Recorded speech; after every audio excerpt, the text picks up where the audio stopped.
ভালো কিন্তু আমরা কেউই নেই। এটাই এইভাবেই মনে হয় সামঞ্জস্য অ্যাডজাস্ট করে ভগবান পৃথিবীতে মানুষ পাঠিয়েছে। সব গানগুলো তো খাচ্ছেই না, মা কোনো আলুই খায় না। ভালোই।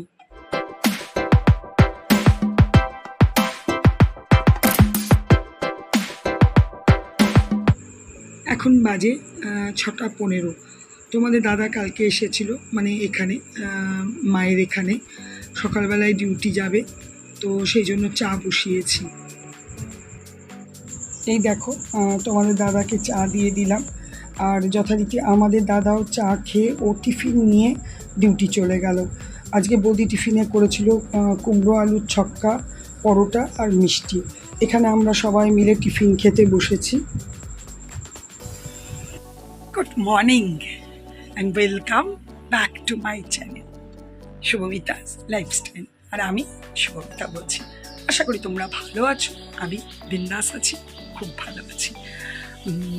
আজকে মঙ্গলবার, পুজো আর্চা তো করবো না, কারণ আজকে অম্বুবাচী নিবৃত্তি, অম্বুবাচী শেষ। তারপর কালকে যথারীতি যা যা নিয়ম কানুন আমাদের আছে সেটা পালন করে পুজো করব।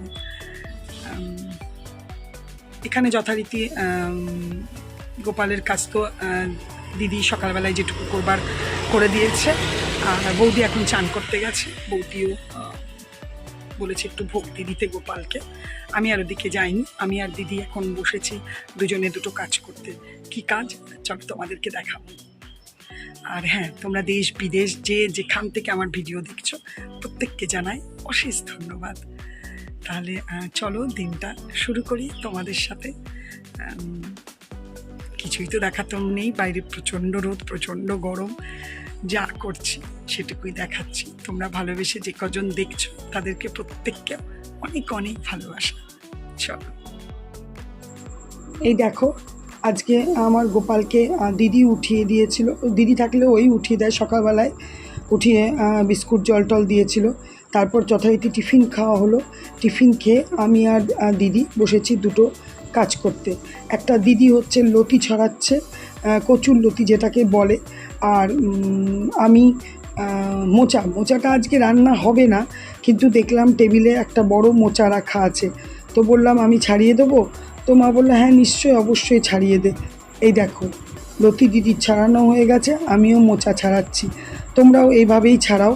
এই যে এখানে একটা আঁশের মতো থাকে, ওটাকে ফেলি, আর একটা মাথায় ছোট্ট পুটকি দেওয়া একটা জিনিস থাকে, ওটাকে এইভাবেই তোমরাও মোচা ছাড়াও জানে, আমিও আজ এভাবেই মোচা ছাড়াই। তারপর যথারীতি দেখো মাদের গেটে এসেছিলো খুব ভালো ফ্রেশ চিংড়ি মাছ। তো মারা বললো নেবে না কেন, মাদের ফ্রিজে চিংড়ি মাছ ছিল, দাদা নিয়ে এসছে।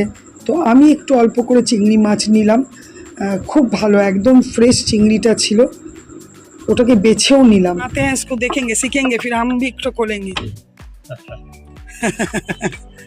देखिए कैसे करता है इसको। अच्छा ओ बस, और उसमें ऊपर से कलर ऐसे ही बनता है। वाह,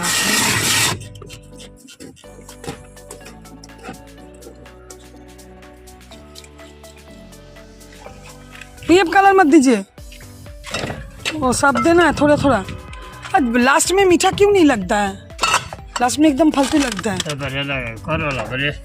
ऑरेंज वाला दीजिए ना, अच्छा से बनाइए। अच्छा ऐसे बन गया, रुकिए अब लेगा तो हम आएंगे, रुकिए और लेंगे तो। हाँ क्या नाम है आपका? मेरा नाम মুন্না। কার হাতে মিজাম? আচ্ছা, এগুলো ভীষণ ছোটবেলার কথা মনে পড়ায়। কিছুই না, কিন্তু দেখো কিছুই না, বরফের মধ্যে রং দেওয়া আছে, কত দামি দামি জিনিস লোকে আজকাল খায়, কি কিছুই না, কিন্তু তাতেও একটা আনন্দ। দেখলেই তোমরা বরফ কা গোলা খাওয়া হলো, বেশ আনন্দও লাগলো খেয়ে। এদিকে দেখো কচুর লতি দিদি তো কেটে দিয়েছে, কুমড়োও কেটে দিয়েছে, হবে সর্ষে দিয়ে যেরকম নর্মাল হয়। আজকে মঙ্গলবার জানোই, আর শুধু ঝিঙে দিয়ে পোস্ত হবে। তো চলো যতটা কি করছি তোমাদেরকে আজকে আর সেরকমভাবে কিছুই শেয়ার করব না, কারণ কচুরলতি রেসিপি আমার চ্যানেলে আছে, এইভাবেই করাটা তোমরা দেখে নিও। একদম নর্মালভাবে করেছি। এই দেখো দারুণ দেখতে হয়েছে আর রেডিও হয়ে গেছে। আবার কড়াইয়ে একটুখানি তেল দিয়েছি আর কালো জিরে ফোড়ন দিয়েছি। এবার ঝিঙেগুলোকে জাস্ট নুন দিয়ে একটু ভেজে নেবো। ভাজা তো যাবে না, ঝিঙে থেকে প্রচুর জল বেরোবে আর সেটাতেই ঝিঙেটা সেদ্ধ হয়ে যাবে। আজকে আমি যা রান্না করছি সেটা আলুবিহীন, ওই জন্য বৌদি সুন্দর করে আলু সেদ্ধ মাখবে। এই দেখো কত জল বেরিয়েছে, দেখো আমি একটুখানি কাশ্মীরি মির্চ ফেলে দিয়েছি যাতে একটু অল্প করে কালার হয়। এই দেখো জলটা বেশ ভালোই শুকিয়ে এসছে। এবার আমি দিয়ে দেবো পোস্তটা। পোস্তর পরিমাণটা বেশ অনেকটাই বেশি, যতটা না ঝিঙে তার থেকে পোস্তর পরিমাণটা বেশ অনেকটাই বেশি। হ্যাঁ, নো ডাউট খেতে খুবই ভালো লাগবে। একটুখানি কদানা চিনি ফেলে দিয়েছি মিষ্টি, আর কাঁচা লঙ্কা দেওয়া আছে। এই দেখো রেডি হয়ে গেছে। আর বৌদিকে একটু কাঁচা সর্ষের তেল ছড়িয়ে দিলাম, ব্যাস নিয়ে আমি ওটাকে সার্ভ করে দিলাম। যথারীতি লাঞ্চ টাইমও হয়ে গেছে। কত লেবু কেটেছে দেখো বৌদি। আর সব কিছুই নিয়ে আমরা তিনজনে আজকে একসাথেই বসে গেছি। মা দাদার খাওয়া অনেকক্ষণ হয়ে গেছে। তারপর দেখো খেয়ে উঠে বাইরে এসে দেখছি চারিদিকটা অন্ধকার হয়ে গেছে। মৌসম প্যার কা। চলো, কালো হয়েছে, বৃষ্টি হোক আর না হোক কালা হো গিয়া পুরো একদম।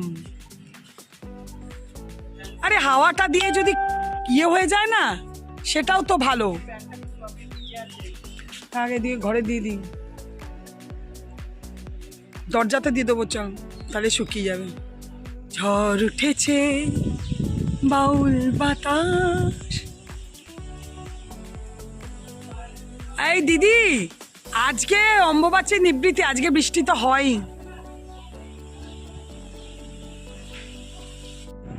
আচ্ছা, এটা আমার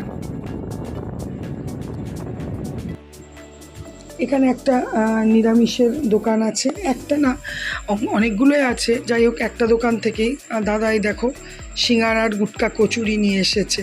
আর এদিকে চা সিঙ্গারা খাওয়ার পর দু একটা সিরিয়াল দেখার পরে আমি ভাবলাম যে জামা কাপড়গুলো ভাঁজ করে দিই। এমনিতে দিদি থাকলে দিদি রোজ ভাঁজ করে দেয়, কিন্তু আজকে খুব একটা বেশি ছিলও না, তো আমি ভাবলাম ভাঁজ করে দিই। আর ভাঁজ করতে করতে নিজেরও দু একটা কাজ সারতে শুরু করলাম, কারণ বাবুকে নিজের ছেলেকে ফোন করলাম, ওর খবর নিলাম। তোমাদের দাদা আজকে সারাদিনে একবারও আসেনি খেতে টেতে, তো তারও খবর নিলাম। তো বাড়িতেই আছে, বললো না কাজ করতে করতে আজকে অনেক দেরি হয়ে গেছে, ওই জন্য আজকে আর যাব না। তো বৌদিকে বলে দিলাম যে না, তোমার দাদা আসবে না আজকে আর। ঘরে আমার রান্না এমনি টুকটাক করা ছিল, কিন্তু সেটা আর কতক্ষণ। তবে রাতের দিকে যদি তাড়াতাড়ি বাড়ি চলে আসতে পারে তাহলে দেখবে ঠিকই কিছু না কিছু বানিয়ে নিতে পারবে। ফ্রিজে আমার ডিম ঠিম সবই আছে, যদি ডিম সেদ্ধ আলু সেদ্ধ ভাত পারে তো সেটাও বানিয়ে নেবে। ঠিক আছে, চলো। এই দেখো আমার ভাজ করা হয়ে গেছে, আর এখানে বসেছি কারণ বৌদি খেতে দিয়েছে। দিদি খেয়ে নিয়েছে রুটি, দাদাও রুটি খেয়েছে, মাও রুটি খেয়েছে, আমি আর বৌদি একটু ভাত খাবো। এই দেখো বৌদি রাতে করেছে পটল আলুর তরকারি, আর এখানে ফুলকপি আলু ভাজা, আর দিনের সব একটু একটু করে ছিল, এগুলো দিনের রান্না, সেগুলোও দিয়েছে। খাওয়া দাওয়া তো অনেকক্ষণই হয়ে গেছে। তারপরে আমি দিদি বৌদি টুকটাক যা খাওয়ার আগে যা শোয়ার আগে যা কাজগুলো করছিল, আর আমি আর দিদি ওখানে বসেছিলাম তিনজনে মিলে। যাই হোক গল্প গুজবই চলছিল, বেশ ভালো লাগে এই গল্পগুলো করতে, দেখবে তো। গল্প কি হচ্ছিল না, সুখ কিসে মানুষের। এই যে দেখো প্রচুর পয়সা থেকেও সুখ নেই, পয়সা না থাকলে তো অবভিয়াসলি সুখ নেই।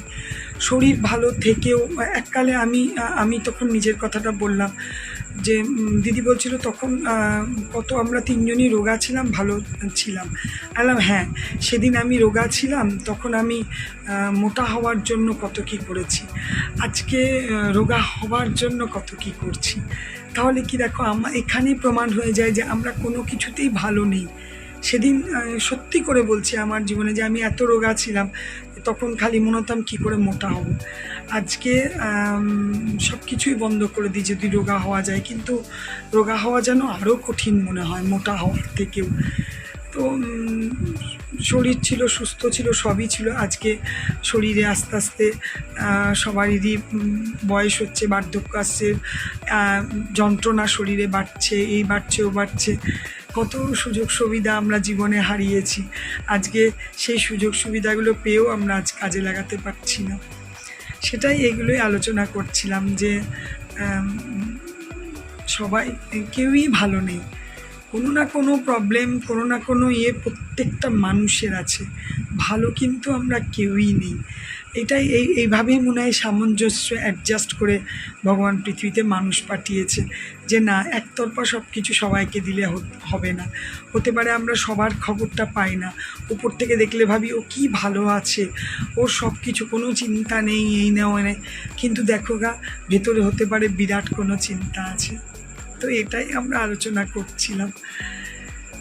আজকে একটুখানি ওয়েদারটা চেঞ্জ হয়েছিল, বৃষ্টি সেরকম হয়নি, ওই জন্য ভালো লাগছে, ফ্যানের হাওয়াটা খুব আরাম লাগছে।